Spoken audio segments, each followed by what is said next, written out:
At my father's funeral, my mother said, "You get nothing. You earned nothing."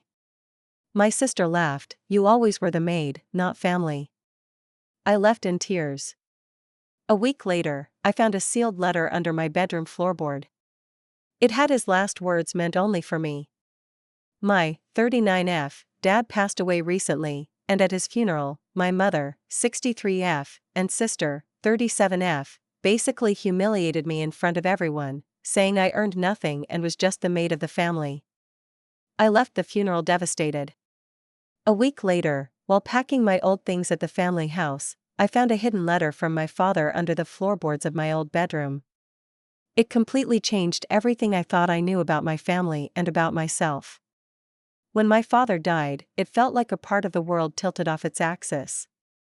He had been the one steady thing in my life, the one person who didn't treat me like I was just furniture in the house. The funeral was held in our small town of Saranac Lake, New York. It was freezing that day, a typical stubborn April snowfall layering everything in this grimy, half-melted slush. I wore an old black coat that had seen better years, and stood alone at the back of the church while everyone else crowded the pews like it was some kind of high school reunion. After the service, back at the house, people gathered in clumps, murmuring, eating finger sandwiches off paper plates. I tried to make myself invisible in the corner, nursing a cup of bad coffee. That's when my mother, Judith, made her announcement. She didn't call for attention or anything. She just spoke loud enough that everyone nearby would hear. "You get nothing," she said, staring straight at me. "You earned nothing." It was so quiet for a beat that I thought maybe I'd imagined it. But then Delaney, my younger sister, who'd always been Judith's little shadow, snorted and shook her head. "You always were the maid, not family," she said, laughing like it was some kind of hilarious inside joke. A few people gave awkward, nervous laughs. Most just stared down at their plates or their feet. I didn't say anything. I couldn't. My whole body felt like it had turned to stone. I just put down my coffee and left. I barely remember driving away. I ended up at a cheap motel about 20 minutes outside of town, somewhere near Bloomingdale.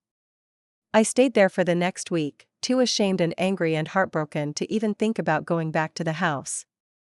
But something kept gnawing at me. Some unfinished feeling, like my father had been trying to tell me something and I hadn't been listening. The night before I planned to leave town for good, I found myself driving back to the old house. It was close to midnight. Snow still covered the ground in ugly, gray patches. The windows were dark.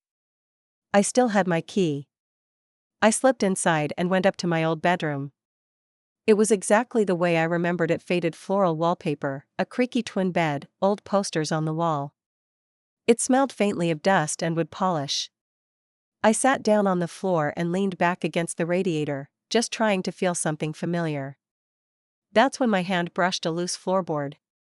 I don't know why I pulled at it. Maybe some part of me already knew something was there.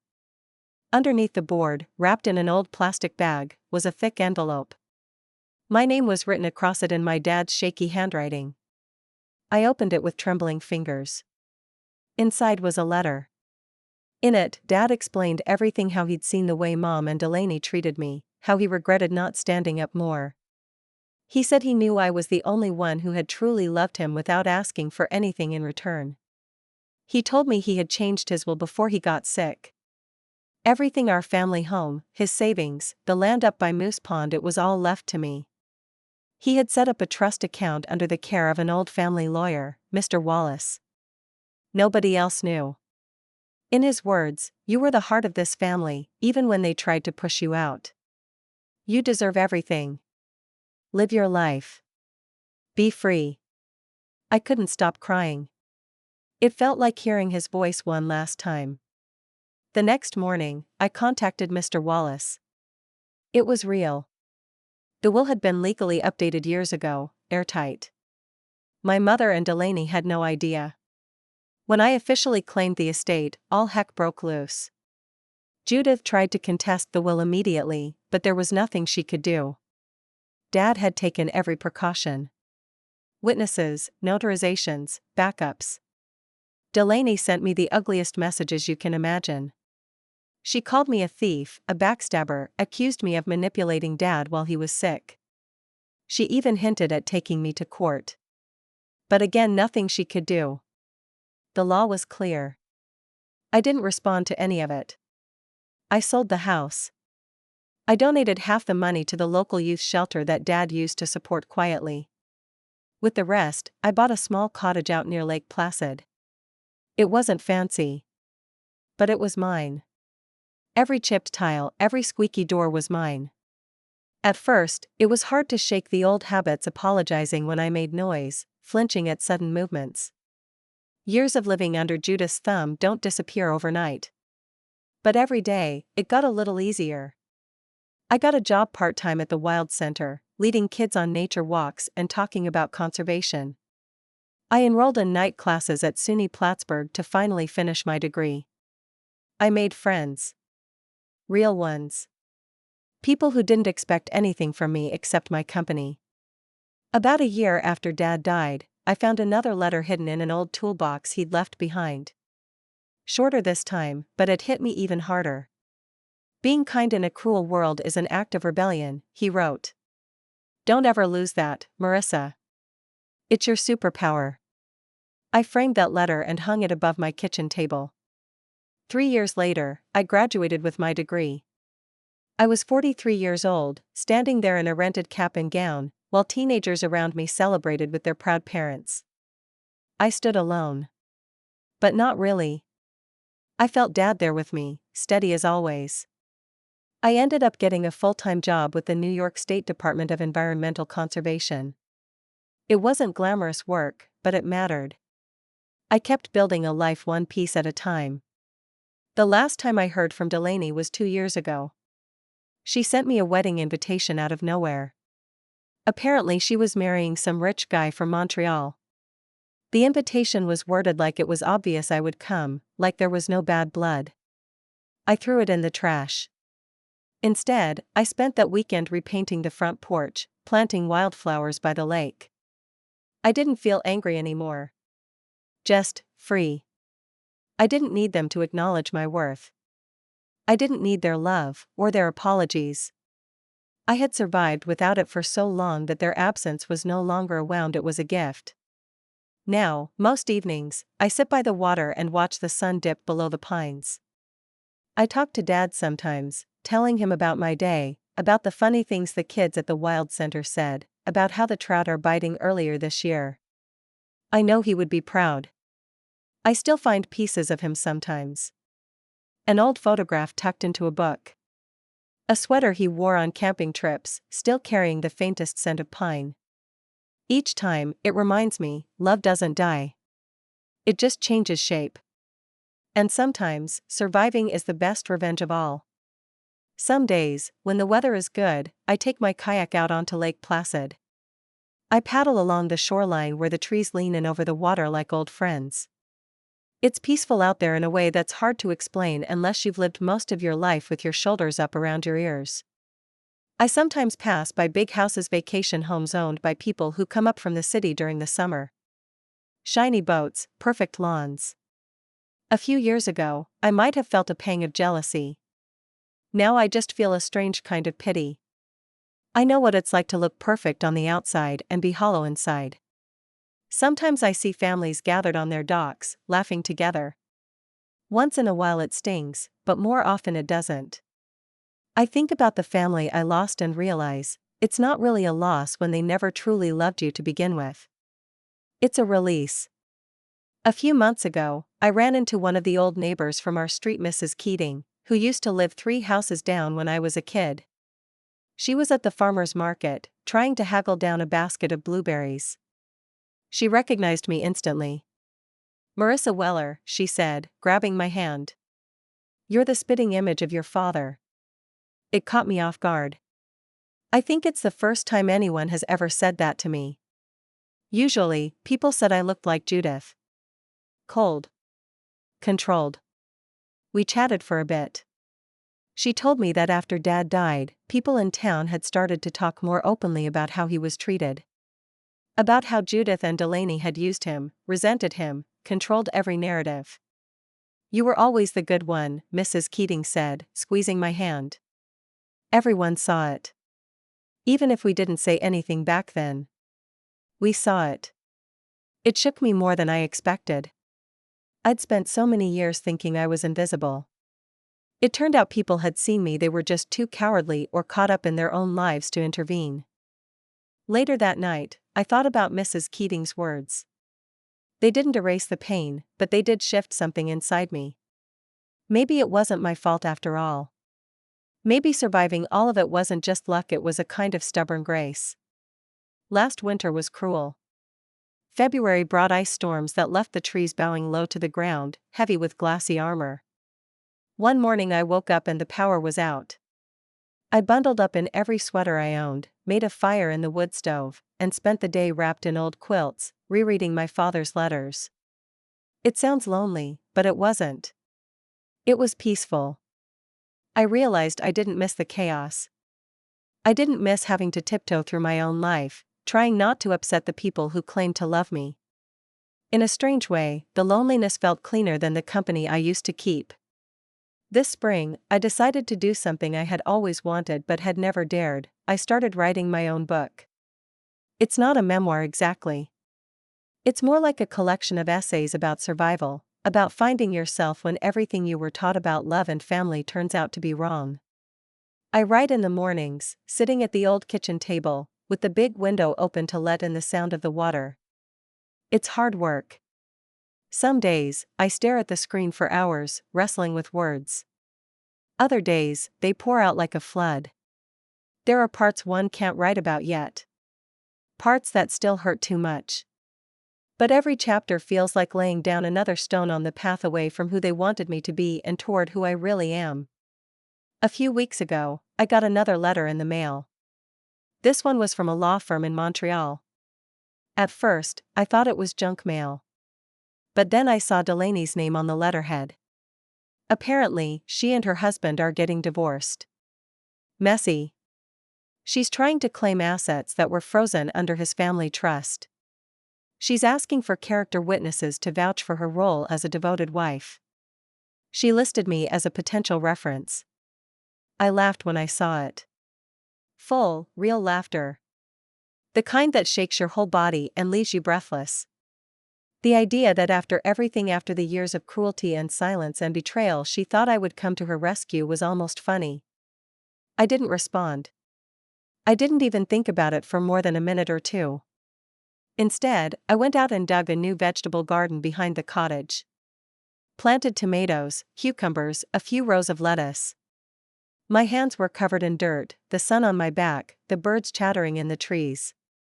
It felt more real than anything that family had ever given me. I think sometimes about the version of my life where I stayed. Where I begged for scraps of love, where I kept playing the good daughter role, desperate for approval that was never coming. I don't live in that life. I chose differently. And every day, I keep choosing it. Summer came early this year. By late May, the days were warm enough to go barefoot out onto the dock with a book and a glass of lemonade. The lake thawed completely, smooth as glass most mornings except when the wind came down hard from the mountains. I was sitting there one afternoon, legs dangling over the edge of the dock, when I spotted a figure walking down the long path toward my cottage. At first, I thought it might be one of my neighbors. But as the figure came closer, my stomach tightened. It was Delaney. She looked different, thinner, somehow smaller. Her hair, once always perfect and highlighted, was tied back in a messy knot. She wore big sunglasses and clutched a designer handbag like it was a shield. For a second, I thought about getting up and walking back inside. Locking the door. Pretending I wasn't home. But some stubborn part of me stayed rooted where I was. Delaney stopped a few feet away from the dock. She didn't say anything at first. Just looked around, like she was seeing my life and measuring it against whatever sad story she had told herself. Finally, she said, "Nice place." Her voice was raspy, not quite the confident tone I remembered. She hesitated like she was waiting for an invitation to come closer. I didn't give one. After a long silence, she said, I needed to talk to you. I didn't respond. I wasn't going to make this easy for her. Delaney shifted her weight, chewing the inside of her cheek. I messed up, she said finally. I know that. With Dad. With you. The words hung there, heavy and awkward. A year ago, maybe even a few months ago, I might have jumped at that sliver of apology. I might have rushed to smooth things over, to make it easier for her to feel better. But now, sitting there in the sun with the sound of the water lapping at the shore, I realized I didn't owe her that. You didn't mess up, I said quietly. You made choices. Delaney flinched like I had slapped her. She nodded slowly. I'm getting divorced, she said, like that explained everything. I thought maybe we could start over. She looked hopeful for a second, desperate. I looked at her, really looked. Not the Delaney I remembered, the girl who had everything handed to her.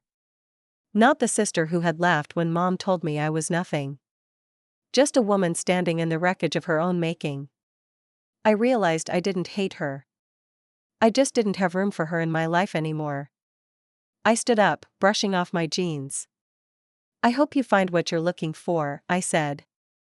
Her face crumpled for a second, something raw and ugly passing over it. But then she caught herself, straightened up, tucked a strand of hair behind her ear. Without another word, she turned and walked back up the path. I watched her go until she disappeared behind the line of pine trees. When I sat back down on the dock, the sun was dipping low, turning the lake into a sheet of molten gold. The air smelled like warm grass and pine needles. For a moment, I closed my eyes and let myself just feel at the weightlessness of not carrying her, or Mom, or anyone else anymore. That evening, I pulled out the old journal I had started after finding Dad's letter. I wrote about the meeting with Delaney. I wrote about how strange it felt not to be angry, not to be bitter, but just done. I wrote about how sometimes closure isn't a grand conversation or a heartfelt apology. Sometimes it's just watching someone walk away and not feeling the need to follow. Summer passed in a slow, steady rhythm. Mornings were for writing. Afternoons for hiking, swimming, working at the Wild Center. Evenings were for reading by the water, or sharing a beer with one of the neighbors, or just sitting in the quiet with the stars. In July, I got a call from Mr. Wallace, the lawyer who had handled Dad's estate. He was retiring and wanted to meet before he left town for good. I drove into Saranac Lake to his office, an old brick building tucked between a bakery and a real estate agency. Mr. Wallace looked older, thinner, but still sharp. He slid a small box across the desk to me. Your father left this, he said. He wanted you to have it once you were settled. Inside was an old compass, brass and worn smooth with use. It was the one Dad had carried on all our camping trips when I was a kid. Underneath it was a note, in Dad's careful handwriting, for when you need to find your way. Trust yourself. I swallowed hard, blinking back tears. Mr. Wallace smiled kindly. Your father loved you very much, you know. I nodded. I knew. I had always known, even when everything else was uncertain. Driving home, I kept the box on the passenger seat, glancing at it every so often like it was a touchstone. That night, sitting by the lake, I held the compass in my hands and thought about all the places I still wanted to go. All the parts of myself I still hadn't met yet. And for the first time in a long time, I felt something like excitement. Like maybe the best parts of my story were still ahead of me. August rolled in heavy and humid, the air so thick some days it felt like walking through soup. But the garden behind my cottage thrived. The tomatoes ripened to a deep, rich red. The cucumbers hung heavy on the vines. I found a certain kind of therapy in the dirt, the way a day's work left my hands sore and my mind quiet. One morning, as I was picking vegetables for the farmer's market, my neighbor Samuel stopped by. Samuel lived a few cabins down, a retired schoolteacher who spent most of his days fishing or fixing up his boat. We'd exchanged casual waves over the months, small talk about the weather, the water levels, the black bears sniffing around the trash bins. Today, though, he walked up the path holding 2 cups of coffee. "You look like you could use a hand," he said, handing me one. We spent the next few hours picking vegetables and talking. Nothing deep. Stories about the town, complaints about the mosquitoes, jokes about the tourists who always got lost on the hiking trails. It felt easy. Safe. Like two people who didn't need anything from each other except company. As the afternoon wore on, Samuel paused and said, almost too casually, "You ever think about teaching?" I laughed. "Teaching? Me?" He shrugged. "You've got the patience. And the heart for it." It stuck in my head longer than I expected. Teaching had never crossed my mind, not seriously. Growing up, I was always told I wasn't the smart one, the charming one, the capable one. That was Delaney's role. I was the background noise. But what if that was never true? What if I could be more than what they decided I was? A few days later, I found myself looking up certification programs. Just browsing, I told myself. Just curiosity. But the idea stayed, whispering at the edges of my mind. In early September, the first leaves started turning. Bright shocks of red and gold against the still green trees. The air turned crisp in the mornings, and the lake sometimes steamed when the sun hit it just right. One evening, after a long hike up Cobble Hill, I sat on the porch with my journal and tried to put the feeling into words. It wasn't happiness, exactly. It was quieter than that. A slow, steady kind of contentment.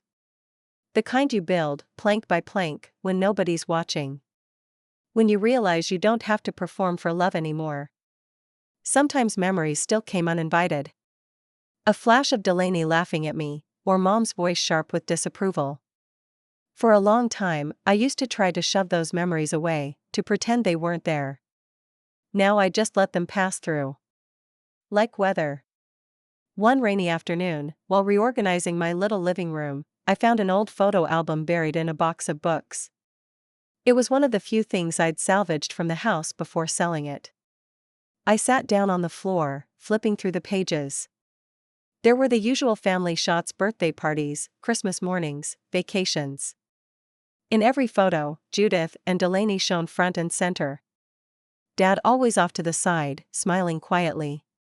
And me, somewhere in the background, usually half out of frame. But near the end of the album, tucked between 2 pages, was a photo I didn't remember ever seeing before. It was just Dad and me, sitting by the lake. I must have been about 8 years old. He had one arm around me, and we were both laughing at something out of frame. Real laughter. Not posed. Not polite. I traced the photo with my fingers. It felt like a little piece of proof. That it hadn't all been in my head. That once, there had been real love. That maybe it was enough. I put the photo in a frame and set it on the bookshelf where I would see it every day. That night, as rain tapped against the windows and the wood stove crackled, I wrote another essay for the book I'd been working on. I called it The Background Girl.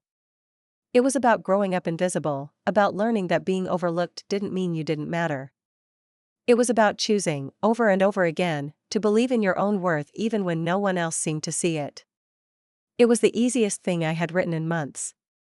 Somewhere in the middle of that essay, it hit me, maybe the life I was building wasn't just for me. Maybe there were other people out there, other background girls who needed to know they weren't alone. The thought scared me a little. But it also lit something inside me I hadn't felt in a long, long time. Possibility. In October, I signed up for an online teaching certification program. Part-time, flexible schedule. Perfect for fitting around my work at the Wild Center and my writing. When I clicked submit on the application, I sat back in my chair and just stared at the screen. If you had told me 5 years ago that I'd be living alone in a cottage by the lake, writing a book, applying to be a teacher, I would have laughed in your face. 5 years ago, I didn't even believe I was allowed to dream. Now, dreams felt like something I could plant. Water. Watch grow. The first real snow came early that November. thick, heavy flakes that coated everything in white and made the world go quiet. I spent that first snow day curled up on the couch, drinking cocoa, rereading my father's letters. Each one felt like a small torch, lighting the way forward. Sometimes grief feels like an anchor, dragging you down into the past. But sometimes, if you're lucky, it becomes something else. Something that steadies you, holds you up, points you home. The winter months moved slowly but peacefully. I finished my first full draft of the book by January, a huge, messy, beautiful pile of stories about healing, survival, and strength. I didn't have any illusions of becoming famous, but I sent it off to a few small publishers anyway, just to see what would happen. In early spring, when the ice on the lake was just starting to crack and break apart, I got an email that nearly made me drop my coffee. A small but reputable publishing house out of Vermont wanted to publish my book. They loved the rawness of it. The honesty. They said it was exactly the kind of hope people needed right now. I sat there at my kitchen table, staring at the screen, stunned. It wasn't just that someone liked what I had written. It was that they saw me. Really saw me.